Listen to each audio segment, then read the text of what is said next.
Hello and welcome to my garage gym, which we call Maximum Effort here. My name is Nick Billock. I live in Northeast Ohio. I'm 51 years old, and this is a space that we come out to 5 days a week at about 5 a.m. to follow the programming of CrossFit Lynchpin that I have been a member of since May 8th of 2018. But today's video is all about just telling my fitness journey and really how little fitness was involved, and how at the age of 51, why I do what I do and how I'm able to. When so many people, I believe, in my age or even a lot younger who aren't doing anything and are becoming more of a statistic in this country with type 2 diabetes and being sedentary and being more of a statistic versus trying to live a full life and just stay mobile and active. And at 51, Father Time really does not care. And as I begin to get a little bit weaker, maybe a little bit slower in some things, I've had knee surgery, I still show up every day. And I want to tell that story as far as where I am today, but where it all started. So going all the way back, as I said, I'm 51 years old, so I was a child of the 80s. I graduated high school in 1991. And during those middle school and high school years, I wasn't in sports. I ran 1 year of track as a freshman, and I believe I ran the 400, and that was it. One and done, no other sports. I was involved more in academic clubs.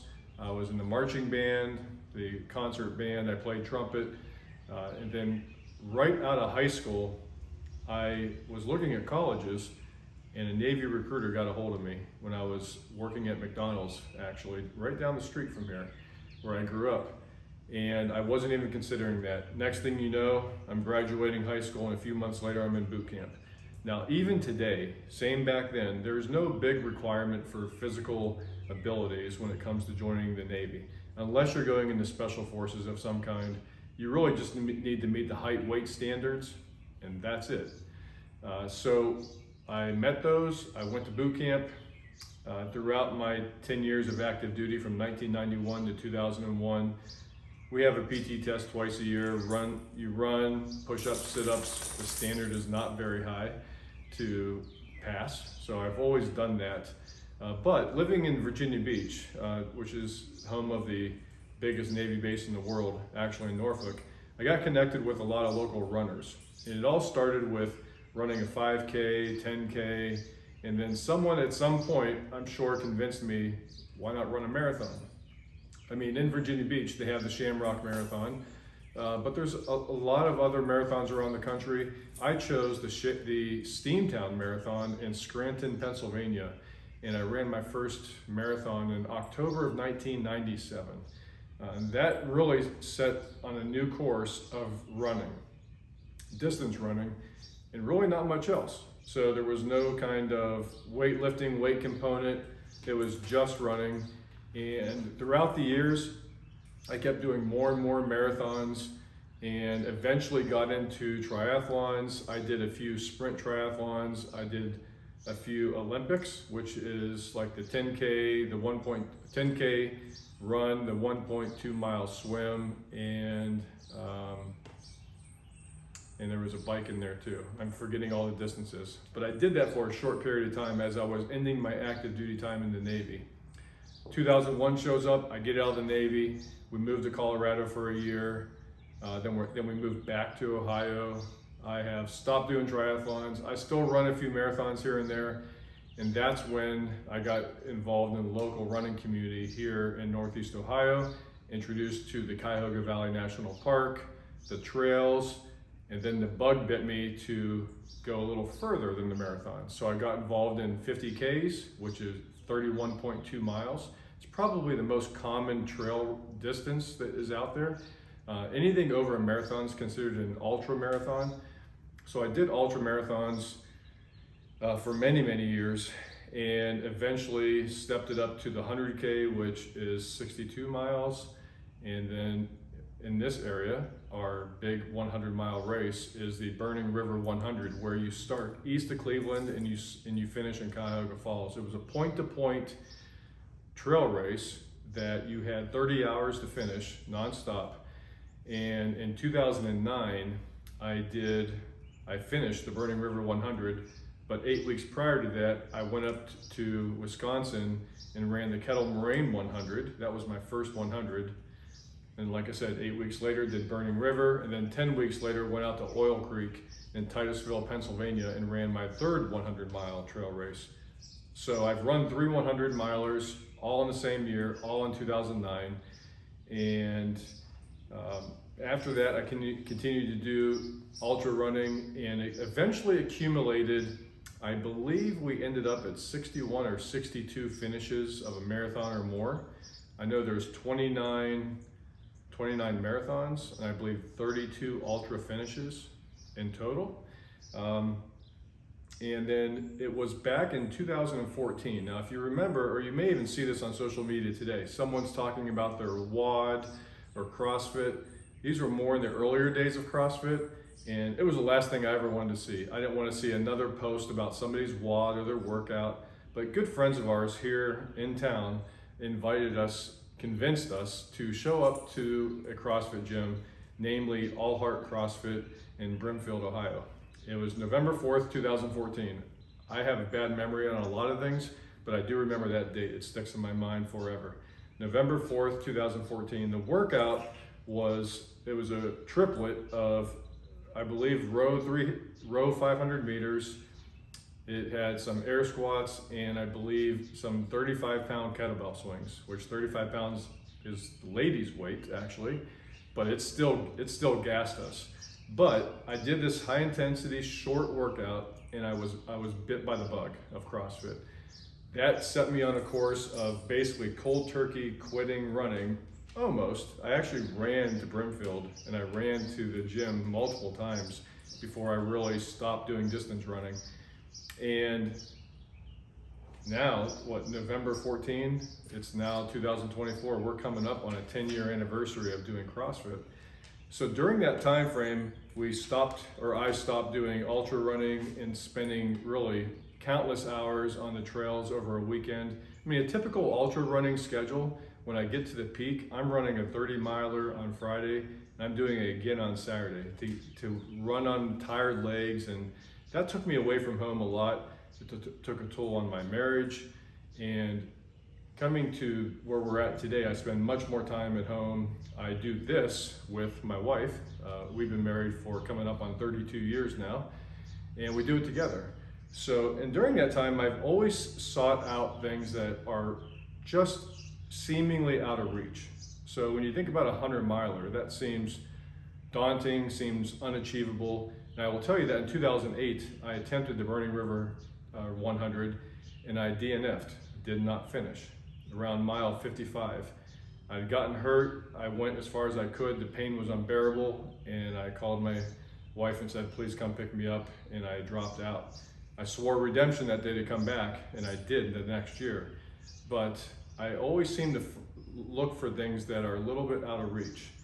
And then also after CrossFit began, so I'm doing CrossFit for a while, I got involved in GoRuck.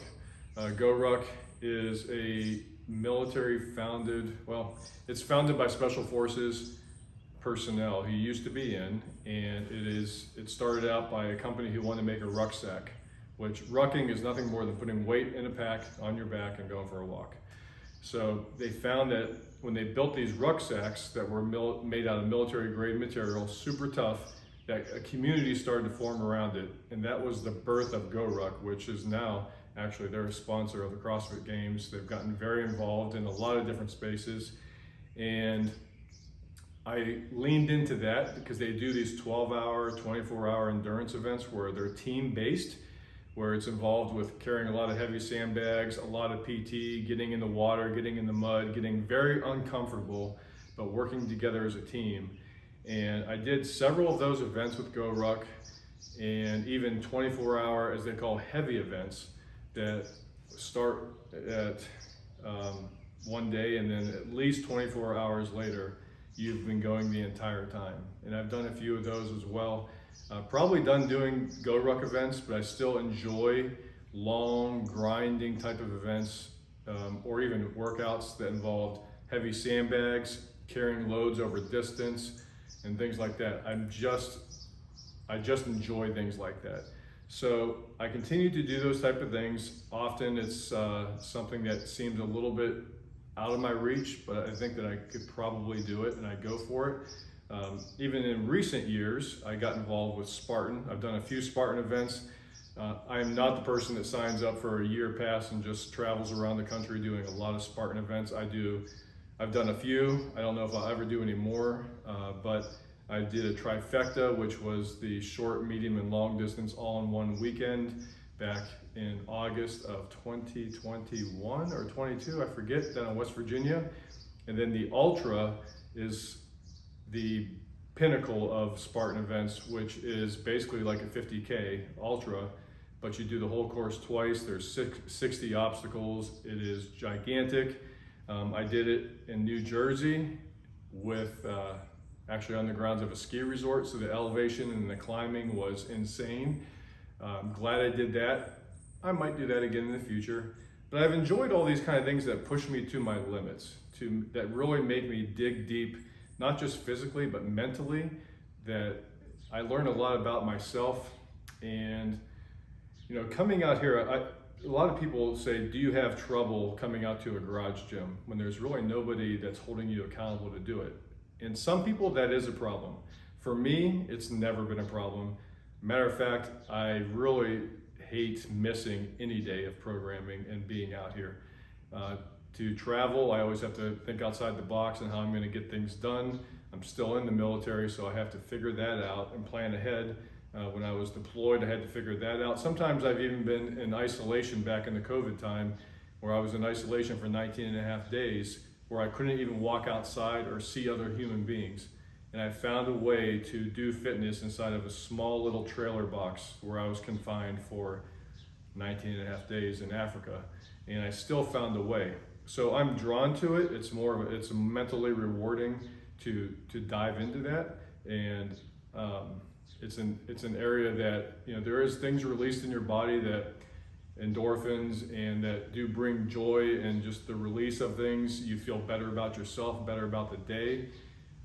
I get those things, I guess, as a reward, but I don't do them to get them. I just find satisfaction in doing my very best in whatever I do. So going back, you know, I started out in a CrossFit gym, and I was there for about 6 months at All Heart CrossFit, and then things just weren't working out the best, I guess, with coaching and different things like that. And there was another gym opening up, CrossFit 881, also in Brimfield. And that was more like, I would call this like a boutique CrossFit gym. Good things came from that. Some very bad things came from that. This gym survived 1 year. So the CrossFit Open happens each February, March timeframe. They went basically from open to open. And then in the Open of 2016, they told us after the last workout, we're closing down. So my wife and I, we live 2.5 hours north of Rogue Fitness in Columbus, Ohio. Got in our SUV and we drove down and we filled it up. We bought wall balls. A lot of what you see in here was in the SUV that day. And we went to our 2-car garage and we put a fold back rig up there, and we started just cherry picking workouts from the internet and started doing workouts at home. My dad's a builder though, and I sketched on a napkin one time what would be my dream garage gym if I could do it. And this is the results of that. So now we're several years into it. This garage has never had a car in it. I sketched it to be 12 feet by 20 feet, so horse stall mats fit perfectly in here. The stars behind me are set at the wall ball height for men. The blue stars on the side are set for women.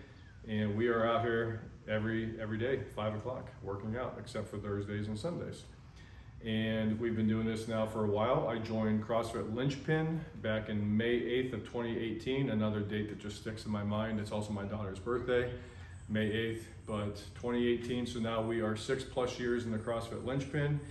And I would tell you that my goal for why I do what I do today is that I can continue to get up out of a chair and I can head out and do fun things with my wife, that we can take a walk with the dog, we can go on vacation and not require any assistance. I can be sitting on the couch in my living room and get up off the couch without assistance. Just to stay mobile, keep using it, because if you don't use it, you do lose it. I have neighbors around me, I have other friends and acquaintances that are in their 80s, moving into the 90s, and they just don't use things, and they're just degrading away. And so I want to continue to show up and grow as strong as I can, but I always want to bring joy to it. And that's where I'm going to kind of land the plane here when it comes to talking about this fitness journey, is that I have a few requirements that when I come into this garage, and I always have to have my mind right. I want to be here, number one, that's there. But sometimes when you start to compare yourself, especially when you have so many years of data behind you, and I'm a numbers guy, so when it comes to lifts, like whether it's a deadlift or a clean or some benchmark workouts that we do, I've often done these workouts many times. Take the Murph workout that happens every Memorial Day. I have done Murph 14 or 15 times now. It's hard to not compare myself to those performances, but I'm much older now. I've had surgery on my right knee. I just feel like there's a little bit less there, but I'm 51. That's not old, but certainly older than I was. Still very healthy, still feel very good. So every day I come in here, my goal is to also leave with joy and have fun. And how I approach every workout, through the education that I've received from Coach Pat Sherwood, who owns CrossFit Linchpin, about how we approach these things. And take today's workout, for example. Today I had a workout where the barbell was 115 pounds.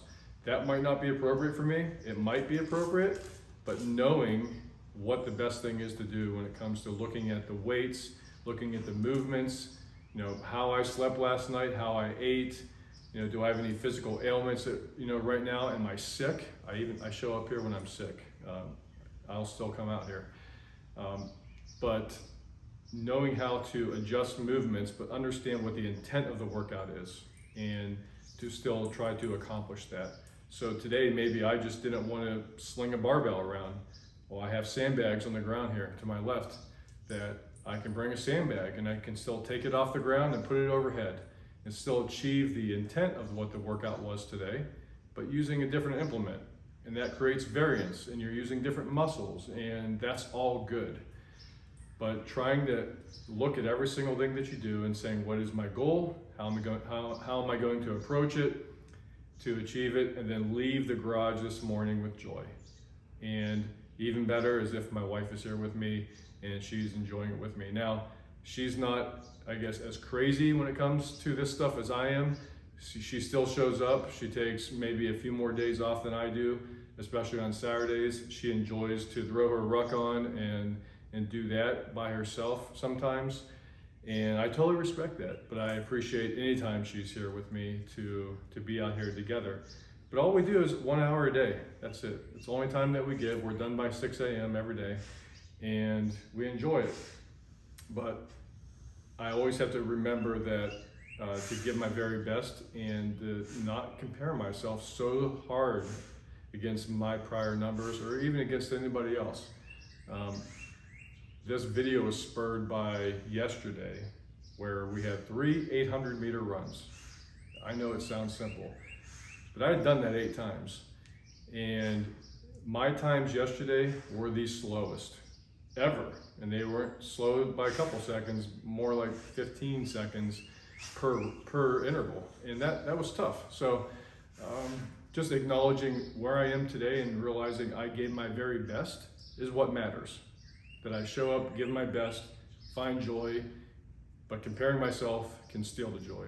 So I have to be very careful about that and how I approach that. And another way I have done that is some of these benchmark workouts that I have so much data and so much history on, sometimes I've been mixing them up a little bit, maybe tweaking the weight, tweaking the implement that I use, which creates a new workout, a new data set that's no longer going to be slower than everything else. It's going to be a new data set. So, but again, it creates variance. You have sandbags, you have dumbbells, you have barbells. Sometimes you do body weight. You know, there's many different ways to push and pull and move weight over time, over space, and still accomplish the ultimate goal. So today, I'm healthy as can be. I personally get my lab work done every year because I believe my family history leads me towards having higher levels of bad cholesterol and things like that. So I fight that using the best ways I can to stay off all kinds of medications. And I am the kind of person that if I start to eat bad, and even if I keep showing up out here, I will start wearing it around my waist and in my face, and I can feel it when I wake up. I am not the person that is naturally lean in any way, shape, or form, but have to continually fight and to do the right thing to stay healthy. And this place here and the programming and the community found the CrossFit Linchpin helps me accomplish that all by myself, sometimes with my wife here in my garage here in Northeast Ohio. So I hope you find some type of encouragement to this. Realize age is really just a number. Yes, it matters, but you can still get up and move and do things and find joy in it, no matter where you are in life, where you are in this planet, what you have at your disposal, and physically what ailments that you might have or don't have. You can find a way to find joy, be healthy, and become less of a statistic in this world. So thank you so much for watching today's video. Click the like, the subscribe button to be notified of future videos, and hopefully I will talk to you again sometime, probably coming from the garage gym here in Northeast Ohio. Thanks a lot. Have a great one.